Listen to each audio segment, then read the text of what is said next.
আসসালামু আলাইকুম রহমতুল্লাহি বারাকাতুহু। কেমন আছেন আপনারা? আশা করি ভালো আছেন। আপনারা অনেকেই জানতে চেয়েছেন যে আমরা ইসলাম শিল্পী গোষ্ঠীর সদস্যরা এত সুন্দর করে গিয়ে পাগড়ি বাঁধি কলরবের মতো। এক্ষেত্রে আপনাদেরকে একটা কথা জানিয়ে রাখি যে পাগড়িগুলো বাঁধার ক্ষেত্রে আমরা অনেকেই কি করি, একা একা বাঁধার চেষ্টা করি। তো আপনি যদি আপনার পাগড়িটা একা একা বাঁধেন, সেক্ষেত্রে আপনার পাগড়িটা সুন্দর কম হবে। একদম ফিনিশিং হওয়ার যে বিষয়টা আছে, এটা তেমন একটা হয় না।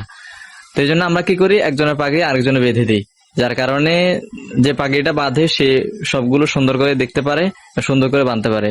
আর আমরা সেই কাজটা করি। তো আজকে আপনাদেরকে দেখাবো আমরা কিভাবে পাগড়িগুলো বাঁধি। চলুন শুরু করা যাক। তো দেখতে পাচ্ছেন অলরেডি পাগড়ি নেওয়া হাতে নিয়েছি। এখন আমরা পাগড়ির মাথাটা একটু কুচি করব, সুন্দর করে একদম কুচি করে নেব যাতে দেখতে সুন্দর লাগে। কুচি করা শেষ। এখন এই পাশটা কুচি করব যাতে মাথার উপরে রাখলে দোনো পাশটা সুন্দর লাগে। দেখতে পাচ্ছেন মাথার উপরে রেখে দিলাম। এখন আবার মাথায় হাত দিয়ে চাপ দিয়ে কুচিটা আবার করব।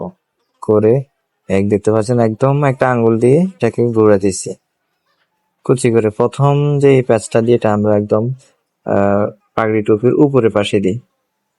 এই টুপিগুলো কিন্তু পাকিস্তানি পাগড়ি টুপি, যেটা সচরাচর পাওয়া যায় না। এটা আপনারা অনলাইন থেকে বা অন্য কোথাও থেকে নিতে পারেন। দেখতে পাচ্ছেন তো কুচিগুলো একদম সুন্দর করে করতে হয় যাতে পাগড়ি সুন্দর দেখা যায়। আর আরেকটা বিষয় হচ্ছে, আমি দেখতে পাচ্ছেন বাম হাত দিয়ে উপরের ভাগটা একদম সমান করে দিচ্ছি যাতে উঁচা নিচে না হয়। উঁচু নিচু হলে এটা দেখতে সুন্দর দেখায় না। তো আমরা অলরেডি আমি বাম হাত দিয়ে এটা সুন্দর করে যাতে সমান থাকে সেজন্য আমি বাম হাত দিয়ে শেপ করে নিচ্ছি।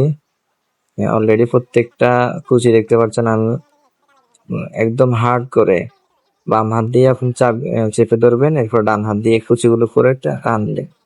হ্যাঁ, অলরেডি আমাদের শেষ, একদম শেষ ম্যাচ। এখন এই ফিনিশিংটা খুব গুরুত্বপূর্ণ। এখানে অনেকে ভুল করে, এটা একদম লুজ করে ধরে। এটাকে একদম টান করে দিতে হবে যাতে পাগড়িটা শক্ত হয়। আর এক্ষেত্রে আবার অনেকে একটা ভুল করে, সেটা হচ্ছে মনে করেন পাগড়ির পিছনে হয়তো বেশি রাখে, না হয় কম রাখে, যার কারণে সামনে দিয়ে সুন্দর করে মিলানো যায় না। তো এক্ষেত্রে উচিত হচ্ছে পিছনে এক হাত রাখা। 3.5 গজ পাগড়ির মধ্যে পিছনে এক হাত রাখলে সামনে একদম সামনের কুচির মধ্যে এসে এটা ফিনিশিং দেওয়া যায়। এটা একটু খেয়াল করবেন। হ্যাঁ, অলরেডি আমাদের পাগড়ি বাঁধা শেষ। এখন আমরা উপরের যে ইয়েটা আছে এটাকে সুন্দর করে টেনে কুচির ভিতরে ঢোকাচ্ছি।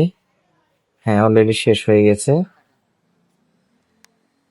তো পাগড়ি বাঁধাটা কেমন হলো অবশ্যই আপনারা কমেন্ট করে জানাবেন। আজ এ পর্যন্ত। আল্লাহ হাফিজ।